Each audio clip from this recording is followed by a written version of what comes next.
Okay, so for step 30, we need to put this tire on this wheel. There's no directional thing on this. It doesn't matter which way you put it on, it's fine. However, you're noticing that they want you to glue this down. Now, as you know from previous videos, I'm not too keen on doing that. For now, I'm just going to attach this to the wheel without doing that. If I find I need to do that later, I will, but for right now, I'm not doing that. But for this, I just find we can just push these in. They're easier to put on than, like, for example, the frog wheel or whatnot. And I can just pull these over onto the rims all the way around. So there's the front, and then the back, I'm just going to push that in and then slowly push it in all the way around.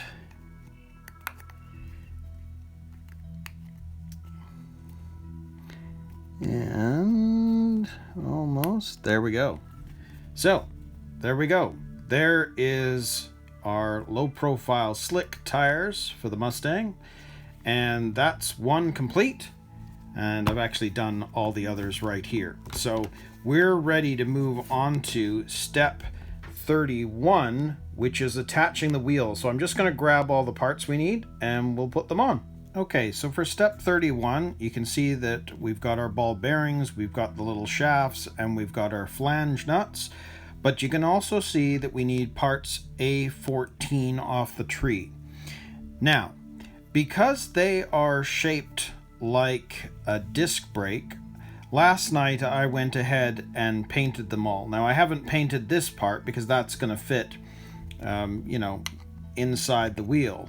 But what's cool is now it looks like the car's got real disc brakes in behind. So I went ahead and painted all of those last night so they would be ready to install. So we can go ahead and do that. So we are going to need one of the bearings. I'm going to put that in there. I'm going to put that level so that we can put the shaft in there. Then you can see we've got to get it into the back side there, which you can see where it is. There we go, it's in place. And then we're going to grab one of our tires, stick that in place, and then one of the lock nuts.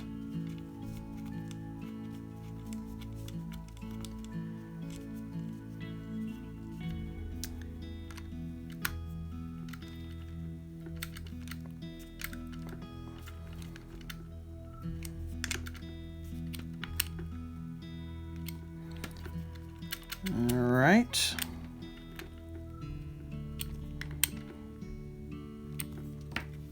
So there we have one wheel on. So we'll just put the other one on now.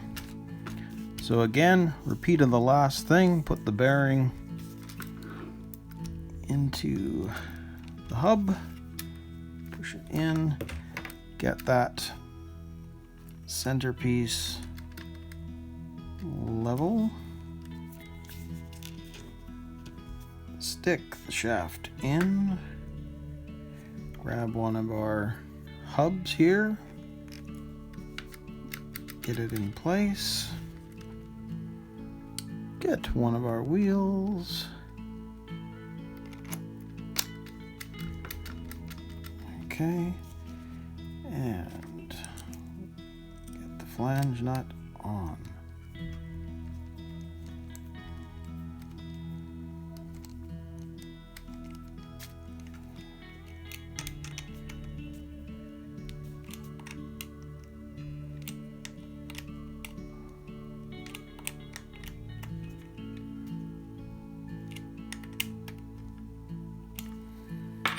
And there we have it. So we've got our front wheels on, and they're looking pretty good. So we can now move on to step 32, which is attaching the rear wheels. So for attaching the rear wheels, I've pulled the pieces together. This is really the same step as step 31, so I'm just going to go ahead and do that, come back, and we'll move on to step 33.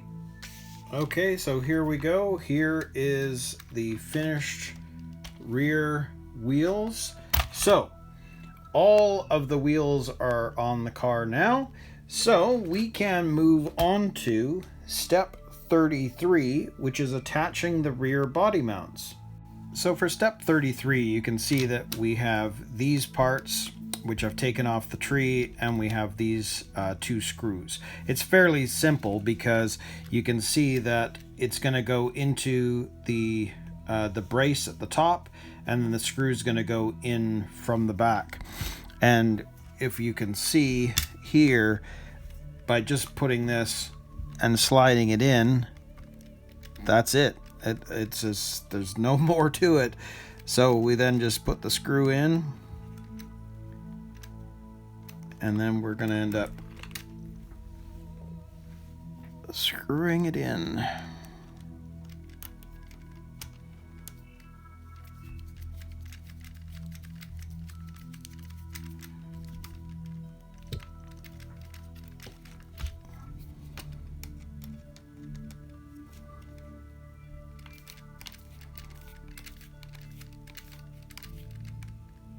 And they're tapping screws, so you can kind of feel it go in.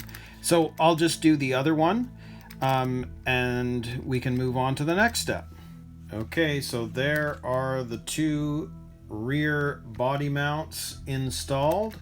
So we can move on to step 34, which is attaching the front ones. I've got them in place. I'm just going to go ahead and put them on. Same idea, put them in the back, screw in the front, and we'll come back. Okay, so there we go. The front ones are now in place. So we can move on to step 35, which is attaching the urethane bumper. I'll just grab that urethane piece and the plastic and the screws, and we'll install that now. So here is the bumper, and you can tell it's pretty thick, and it should provide quite a bit of padding if in fact you do hit something with this. It's definitely going to protect the chassis, but hopefully it's going to protect the body a bit from substantial damage as well. But you can see the way this is going to go. This is going to slide onto these front pieces right here, just like that. There we go, all the way down. This part here, you can see, is going to sit on top of that. And then we have the two screws, these ones here, the MA2, that are going to go on the back side. So right here, and find their way into the hole.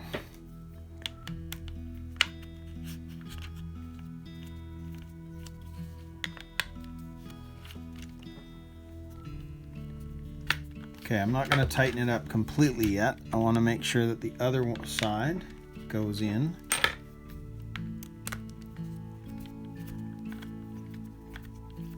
Come on, find the hole. There we go.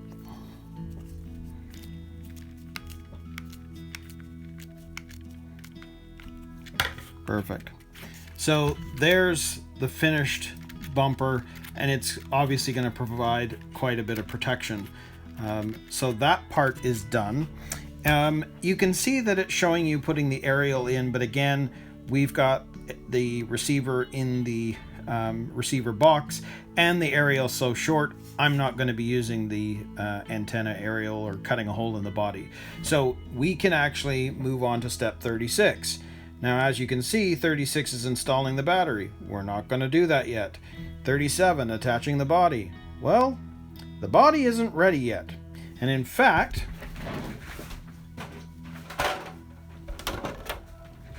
there's where we're at with the body at the moment.